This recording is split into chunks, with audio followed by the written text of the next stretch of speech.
안녕하세요. 반갑습니다. 이 시간에는 풍경사진 배경을 누리는 방법에 대해 알아보도록 하겠습니다. 우리가 카메라나 스마트폰 촬영을 할 때 용도에 따라서 1:1, 4:3 또는 16:9와 같이 가로, 세로 비율을 설정하게 됩니다. 인스타그램에서는 이런 1:1 비율이 좋겠지만 시야가 넓은 풍경사진일수록 와이드 비율이 좋겠지요. 그래서 여기서는 촬영 시점에 배경이 제한된 이런 1:1 비율 이미지를 갖고 이 주된 피사체 크기를 손상하지 않으면서 이 배경만을 와이드하게 만드는 방법을 두 가지 사례를 통해 공부해 보도록 하겠습니다. 자, 이런 대상 이미지를 불러오시고요.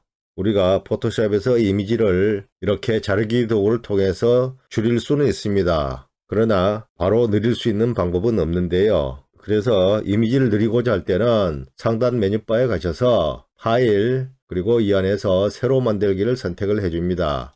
이렇게 새로운 문서 만들기 창에서 이미지와 같거나 조금 큰, 그리고 배경이 흰색인 작업창, 즉 도화지를 만들어 줍니다. 자, 그럼 이렇게 흰색 도화지가 생기죠.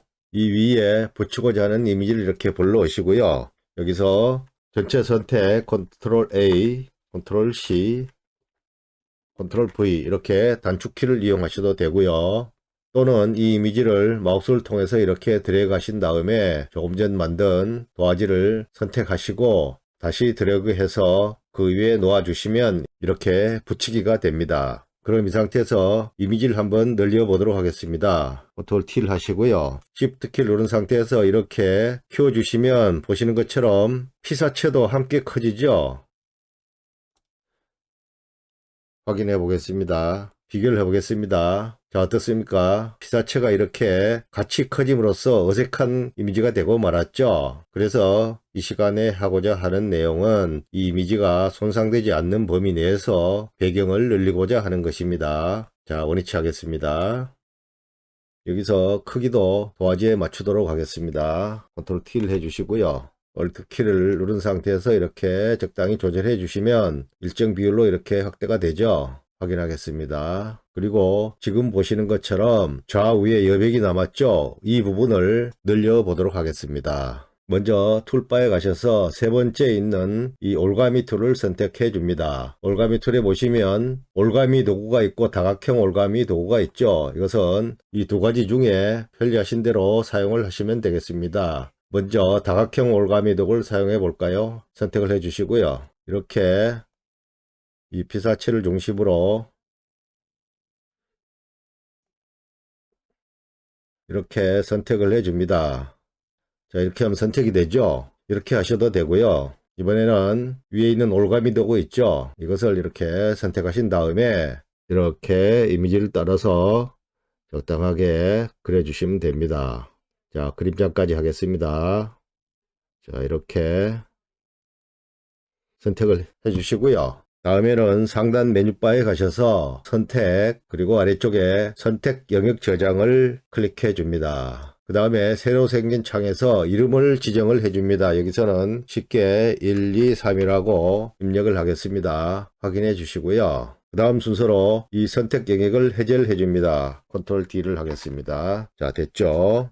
다시 상단 메뉴바에 가셔서 편집, 그리고 중간에 보시면 내용 인식 비율이 있습니다. 이것을 클릭을 합니다. 그러면 이렇게 선택이 되죠. 자, 이 상태에서 Shift 키를 누르면서 이렇게 늘려주시면 주 피사체가 손상되지 않으면서 자연스럽게 배경이 늘어나는 걸 볼 수가 있죠. 자, 확인하겠습니다. 자, 어떻습니까? 간단하게 배경이 늘어났죠? 자, 전후 비교를 해보겠습니다. 1:1 이미지에서 이렇게 와이드 이미지로 바뀌었죠? 이제 제대로 된 풍경 이미지가 되었습니다. 자, 그럼 같은 방법으로 다른 이미지를 가지고 한번 더 해보도록 하겠습니다. 자, 이렇게 대상 이미지를 불러온다 그랬죠. 그 다음에 파일, 새로 만들기, 새로운 문서 만들기에서 폭 900, 높이 600 픽셀, 그리고 배경이 흰색인 도화지를 만든다 그랬죠. 자, 이제 이 도화지 위에 이 이미지를 붙여 넣도록 하겠습니다. 이동 툴을 선택하시고요. 이렇게 마우스로 상단 파일명으로 드래그 합니다. 그리고 다시 아래쪽으로 드래그 하겠습니다. 자, 그러면 이렇게 이미지가 붙여지죠. 이것을 적당하게 옮기신 다음에 단축키 컨트롤 키를 하시고 얼트 키를 누른 상태에서 이렇게 키워주시면 도화지에 맞출 수가 있겠죠. 그리고 위치도 이렇게 적당히 조절합니다. 확인하겠습니다. 그 다음에 좌측 툴바에 가셔서 올가미 도구를 선택하시고요. 이번에도 이렇게 그려주도록 하겠습니다. 자, 이렇게 그려주시고요. 이렇게 대충 해주시면 됩니다. 자, 이렇게 하면 선택이 되었죠.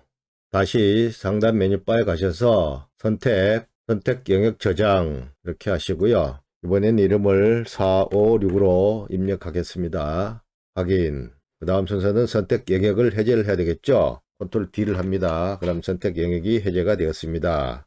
이제 상단 메뉴바에 가셔서 편집 가운데 내용인식 비율을 선택합니다. 그럼 이렇게 이미지가 선택이 되죠. 이 상태에서 Shift 키를 누르면서 이렇게 확대를 해주시면 이미지는 손상이 안 되면서 배경만 이렇게 늘어나는 것을 볼 수가 있죠. 확인하겠습니다. 자, 그럼 다시 전후 비교를 해볼까요?